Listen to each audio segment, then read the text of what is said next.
welcome to Ladyada. Hey everybody, and welcome to my desk. It's been beautiful weather here in New York City. We've been enjoying the outdoors, and we've also been doing some electronics, and we also had some events the last week. Mr. Ladyada, what can people check out on the YouTubes? Yeah, on YouTube and pretty much all the places we broadcast to, from Meta Facebook to Twitter X. You kind of have to remember all these terms now.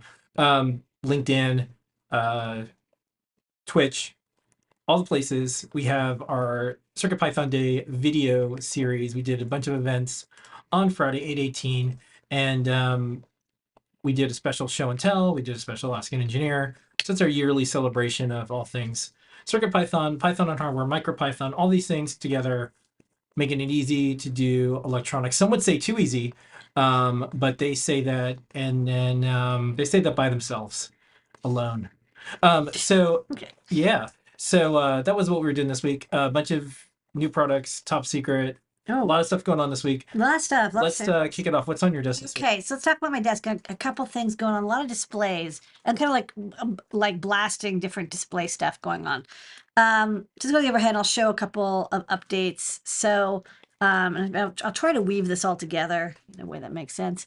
I got the update to my prototype for the resistive touch shield revision. So, for those of y'all who watched the show before, this originally used the STMPE 610 and then 811 I2C to resistive touch controller chip, and then that got discontinued, didn't make it through the part shortage, and I kind of like dilly-dallied around, and then eventually it's like, okay, I really have to revise this. So it's been revised with a TSC, let's see if you can focus a little bit better, a TSC 2007 I2C driver. And then, I got my prototypes in, and I had actually a little bit of problems because it turns out that this has a little bit of a power on reset issue thing where it's like it really needs a good strong power reset. You can't like just kind of reset it quickly. It has to be off for 200 milliseconds or so. So I put on a second regulator and connected it up to, I already had a power on reset chip that would reset the TFT display, because the TFT display also, does not, it likes to have a solid reset after powering up to reset the registers and take it out of whatever weird mode it might be in. So the addition of that secondary regulator, I think, solved the issue. I also moved the IRQ pin to pin 2. But I think this is otherwise pretty good to go. You can set the address if you want. And now it seems to be doing a lot better. I can, before, if you remember, like I had this issue where if I powered it on, the I2C didn't come up, like it didn't recognize the I2C sensor. This time, I mean, it goes through that long reset because it's SAMD, at Mega 328, and it takes a while for it to reset when you plug in the USB. But actually, maybe I'll plug it into power. It'll start faster. There you go. Yeah, and still starts up and works just fine. So a nice improvement. I think this design is ready to go. And some people would ask me, like, what's the difference between resistive and capacitive touch? And I actually had both versions here for reasons I'll explain in a minute. This is the resistive touch, and you can tell it's got this silver outline, and it's got like a kind of a cloudy coat on it. You can sort of see it's not quite as sharp. The black is a little bit cloudier. Let's do the resistive touch overlay. You can also, see again that silver outline. Here it's a black outline. It's just plain glass. This silver outline is that conductive resistive coating where it bonds to the flex connector. And resistive touch is a lot less expensive. If people go to Palm Pilot, you might remember resistive touch screens. I used to have a stylus. You can use a fingernail if you have fingernails. Stylus works very well as well. But it doesn't do like the pad of your finger. Like you need to press down, because the way resistive touch works is that there's actually, and it feels a little softer because there's 2 very thin layers of conductive plastic. And when you press down, you're basically touching them together and you turn it into a resistor divider, because you have like one sheet and then another sheet, and then you pass current through the 2 sheets, and when you touch, they make contact, and then you can tell where it's touching. So you do have to you have to kind of point it with your little fingernail or a stylus. You know, you need either a biological stylus or a plastic stylus. And it can only do one touch. And they're inexpensive, but you know, they're not as elegant because again, you can't use the pad of your finger. You have to use a nail. Capacitive touch is more expensive. Like this is, by the way, resistive touch is essentially free. Like it costs almost nothing. That's like 50 cents, maybe $1 at max for the overlay. A chip is like 20, 30 cents. The TSC 2007 or the TSC 2046, an SPI version, or you could just use two analog pins and two digital pins and just read it by hand. We have the library to do. That's how we used to do it. Although these days I just use a chip because the chips are so inexpensive. It's easier than giving up the pins. Capacitive touch is different in that you can use the pad of your finger. Oh, the lines is because of a speed up thing on the ESP32S3. It's not part of the display. It's a bug I'm fixing right now. You can't use the nail because the nail is not conductive. So you see it's not touching, but it can use the pad of your finger. The pad of your finger works great to touch. And they use an I2C chip that's built in. Like here you see it. So there's actually like a dozen by 2 dozen contacts that you can't see. They're in this glass overlay. So you have a very clear, crisp view. They're less likely to fail. Resistive touch displays can fail. Eventually they can get brittle. Capacitive touch don't really seem to fail. They're pretty, I mean, if you crack the glass, they will, but otherwise they're pretty reliable. There's I2C and IRQ that come out of here, and you read them. In this case, it's an FT6206 chip. Focal Touch is the name of the company. It's a Taiwanese company, I think, or a Chinese company, and they're very popular in the market of making these capacitive touch chips. There's like the 62 series, the 53. They have like, you know, different sizes and number of contacts for your different size screens. But you're going to see pretty much the Focal Tech, the FT5 or 6 series and everything. So that's a difference, but capacitive touch is more expensive. A capacitive touch overlay is going to cost you $5 to $10, depending on how big it is, or at least 2. It's basically going to be about 10 times more expensive than resistive. So that's why you know, on one hand, it's like everyone's like, wow, capacitive touch, it's so nice. But it's like, well, are you going to pay for it? This is, you know, another $10, $15 because of that capacitive touch overlay. It looks great though. I mean, in person, it looks even, you know, looks quite nice. The overhead is, you know, a little blown out, but capacitive touch is quite nice. So the reason I'm bringing this up is because, you know, I found, we mentioned, I think 2 or 3 weeks ago, we were clearing out Adafruit because we're going to do this big move in a year. And so we're sort of starting to like look at things like, do we want to move this? Do we want to throw it out? What is this thing that's been in storage? And we found 4 or 5 bins of 3.5-inch capacitive touch displays. And they are using the HX8357D. And I've got a resistive touch version of this display in the shop. And I actually ordered the capacitive touch right afterwards, but I had some issues with it. I think actually what happened is this was delaminating off of a few displays, but I grabbed some from a different batch and they actually seemed okay. I think I went back and forth with the company and then like, I don't know, I never really got resolved.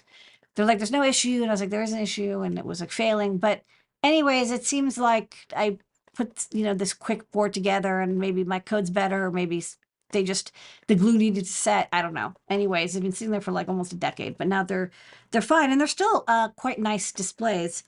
And so I did a little bit of an update also. I added a EYESPI connector. You can see I got 2 pins swapped by accident, the DC and clock pin. That's because on these displays with 8080, the SPI pins are shared with the 8-bit pins, and sometimes it's one way, sometimes the other way. So what's nice about this is I can test this display without doing a lot of wiring.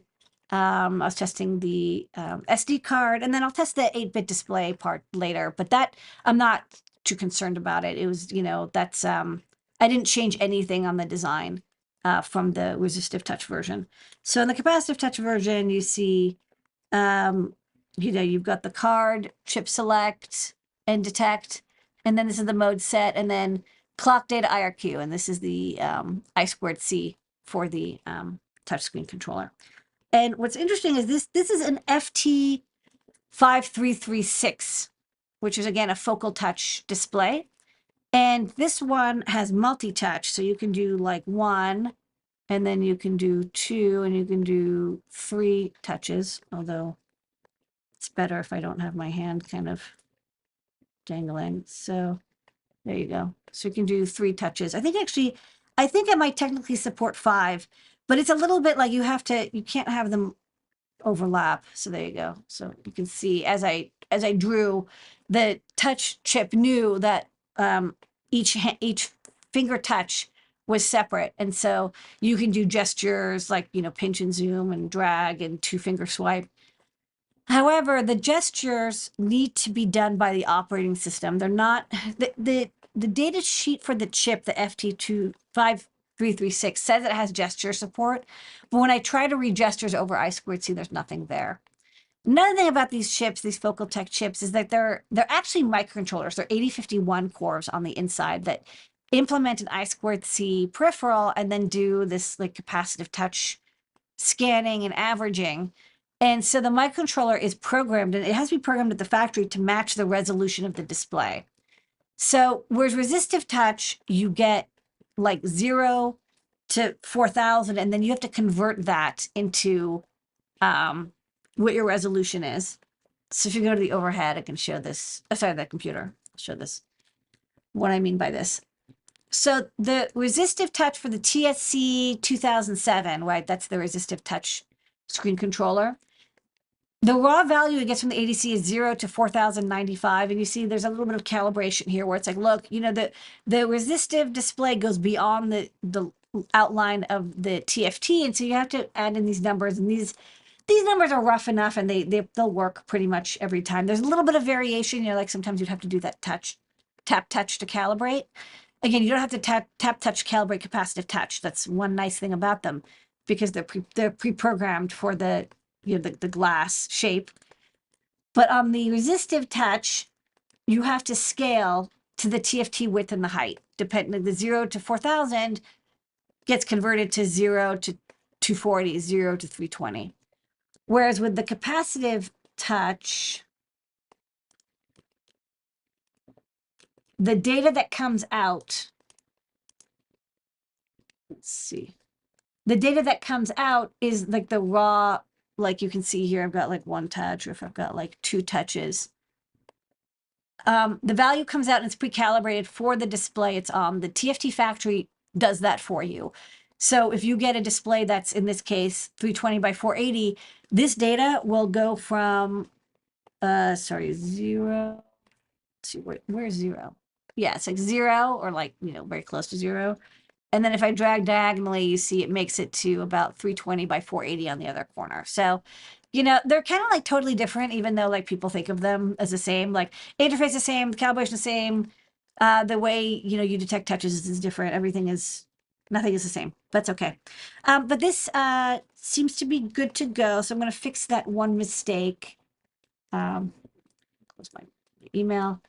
I fixed that one mistake. I'm also going to make it so that by default it's in SPI mode, so that you can plug it into that EYESPI connector and immediately like get going and have it work with your QT Py board or your Arduino or Feather, whatever. So see, it just did that thing. Let's see, maybe I think it just gets loose. Hold on.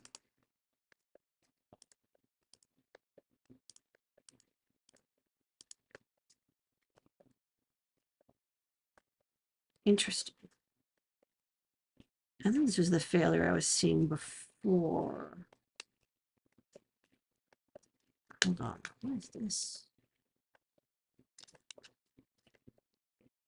I wonder if it's these components on the back getting shorter. Okay, so that's my capacitive touchscreen adventure. All right, now it's back to normal. Whatever. Weird. Okay, so next up, let's go to the overhead, and I'll show off these weird displays. Okay, so I had that 3.5-inch TFT display, super funky. but it is I squared C or for the capacitive touch or SPI for the display. And then I got these funky displays because, you know, we've been doing the ICN 6211 experimentation where this is going to go to a Raspberry Pi over the DSI display. And then there's a little microcontroller to program the SPI configuration.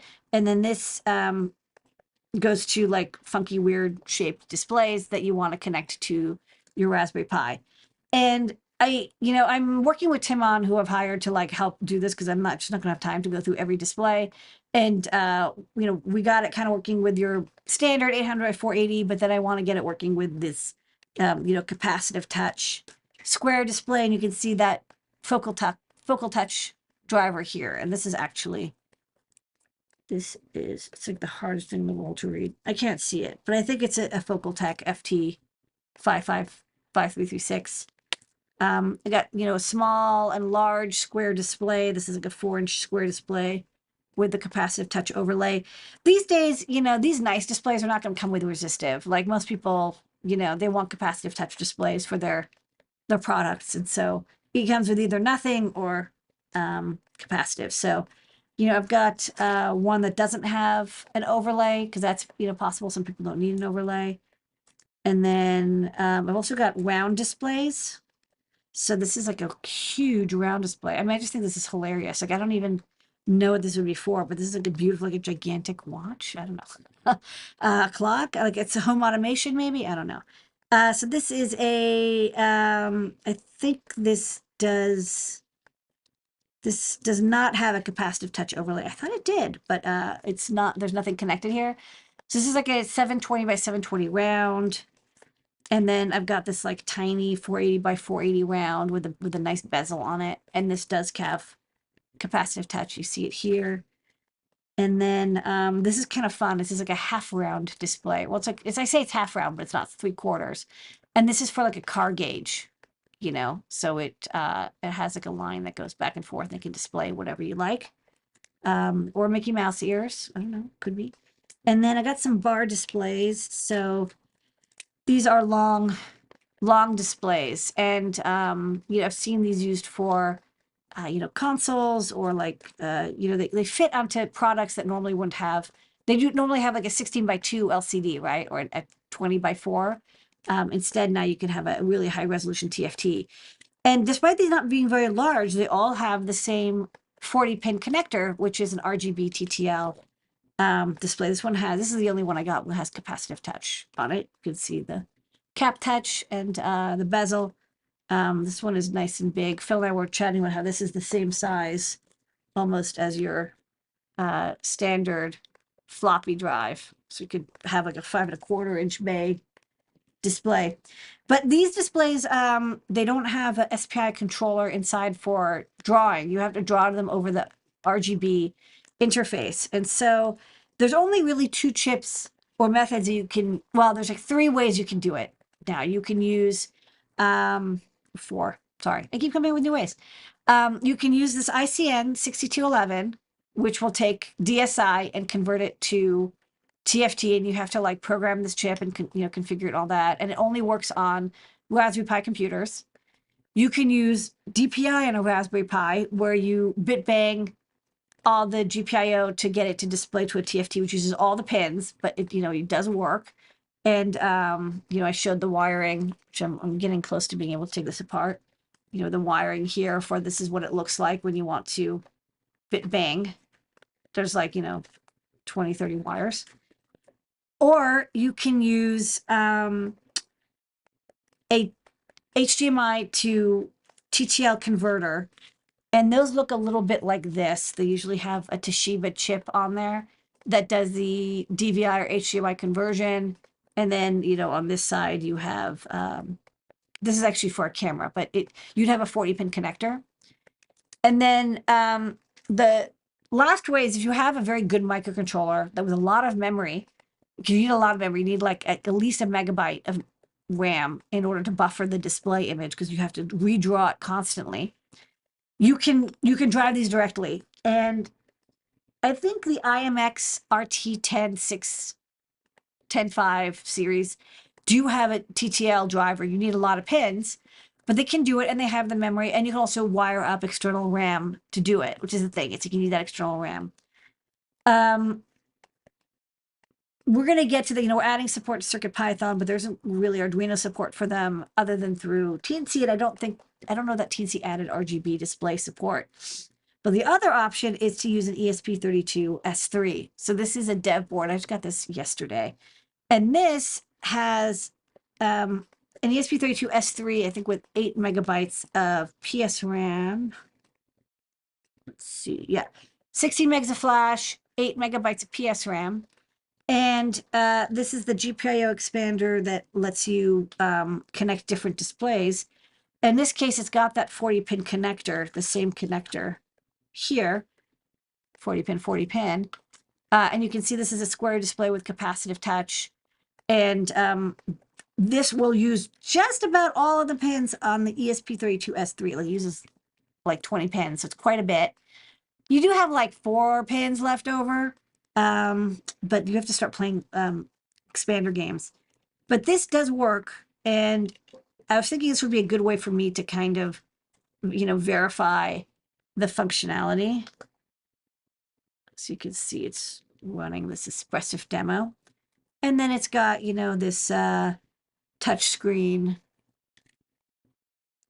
demo. Hold on, let me see if I can get it to be less blown out. Tough.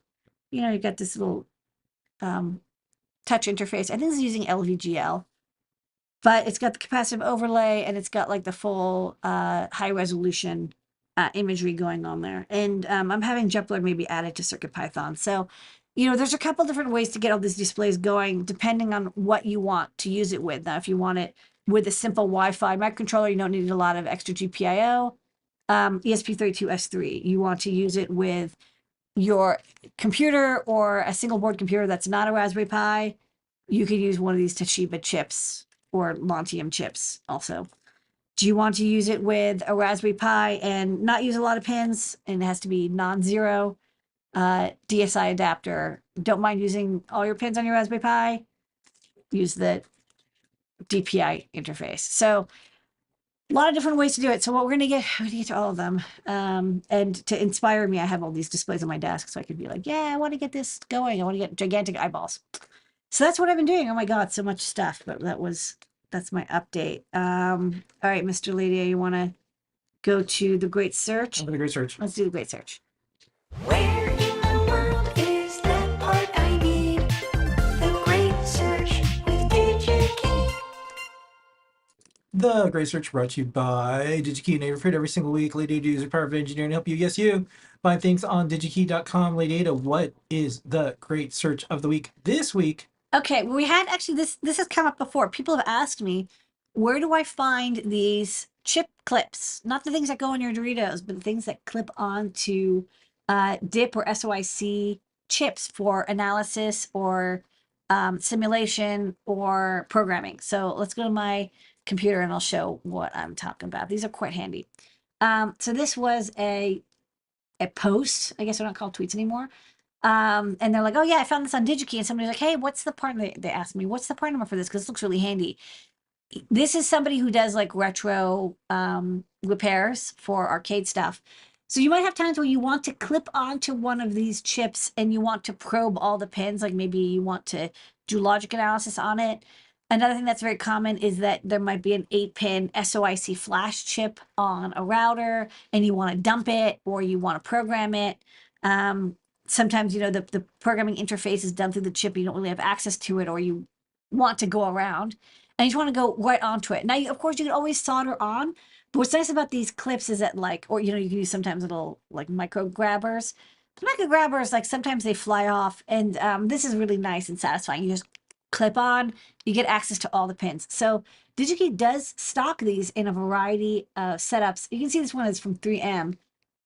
So let's check out what they've got. And I'll show you 2 versions, both the DIP version and the SOIC version, as well as a mistake that I made that you will not make after you see me find the right SOIC chip clip. So, so these are called chip clips. I'm pretty sure, or chip let's see, IC clip. Yeah, they're called IC clips. So let's go to the category. This is the category and to stacking. So a lot of options available here. You know, Adafruit, us and Smartphone, we resell some models, but we're going to probably go with the 3M one because, you know, I think neither of us sell the dip version. So let's first off go for active because we want to pick it up today because we want to do some debugging. Okay, so next up, let's find the dip version. So this is a 1, 2, 3, 4, 5, 6, 7, 8, 9, 10, 2x10 clip.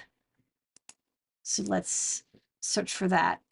And the next thing you want to watch out for is, well, actually, let's go back. If you look for 40 pin, this is, or the 28 pin, there's going to be two sizes. Wait, sorry, I lied. Scratch what I just said. I meant 2x14. Yeah. Yeah.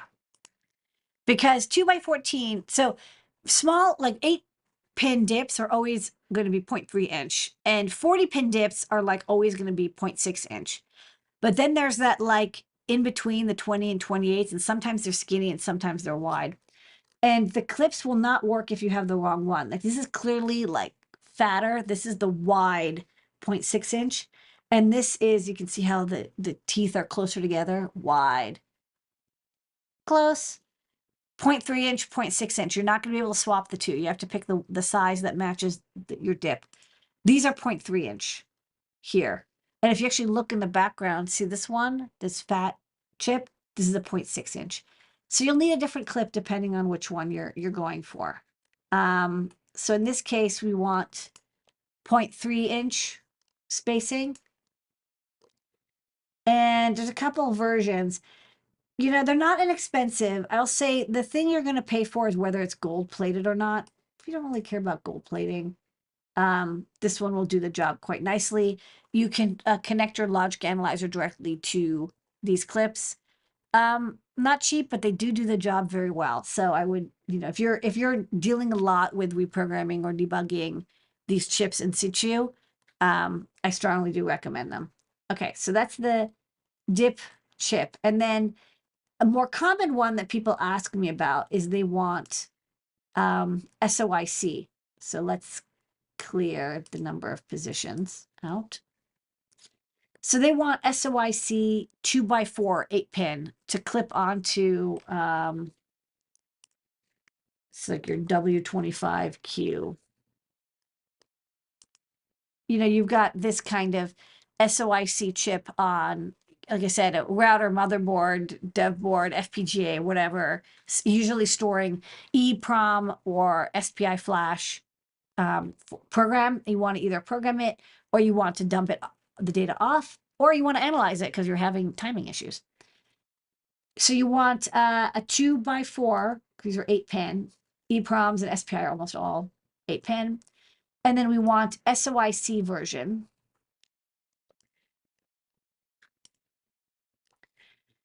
So here's the next thing. There are these test clips, and they look very similar. But one thing I have absolutely learned is that the body of the SOIC chip is not always going to be this. They look similar, but they're different widths. This kind of squarish one is called a 0.208, I think, a 0.2 inch body SOIC. Whereas I think, yes, this one, chunky, 0.2 inch. This version, not chunky, 0.15 inch. And also this one, see how it's like less, it doesn't go all the way to the end of the pads. This is 0.5 inch. Chunky, 0.2 inch. The most popular clip, this Pomona, sorry, this 3M one, is not going to work on your 0.2 inch. It's only going to work on the narrower version of the chip. And no matter how much you squeeze it, it will never clip onto the 0.2 inch. So don't get this one if you want to clip onto wide SOIC chips. The one you want is this one. Because whatever, it's just got a little bit more opening, and it can clip onto up to 0.35 inch wide SOIC clips. So this is the one you want for your debugging. So check it out. They also have a couple other versions, but you know, this one is kind of what you want. So this is my pick for the great search, this and that dip clip. And that's a great search.